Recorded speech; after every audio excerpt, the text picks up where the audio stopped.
বলবা বলো বলো। মাসে আজকের দিনটা একটু কঠিন বুঝছো। অনেকদিন ধরে একটা প্রবলেমের ভিতরে আছি।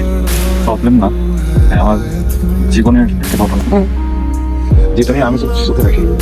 একা একা নিজের মতো একটু একটু কষ্ট হয়, কিন্তু এটা কারো দোষে হয় না, আমার দোষে হয়।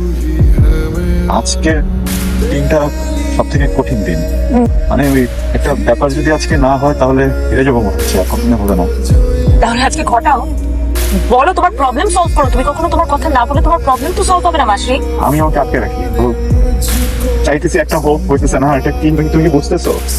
না, আমি বুঝতেছি না। তুমি না বলার আগ পর্যন্ত আমাকে আমার বোঝা সম্ভব না। প্রবলেমটা হচ্ছে আমার জীবনে এই মুহূর্তে যেটা দরকার সেটা আমার জীবনে না থাকার কারণে তো পৃথিবী কি, আমি আমার নিজের ঘর সব আপন জায়গায় শান্তি পাচ্ছি না। বাসায় কোনো সমস্যা?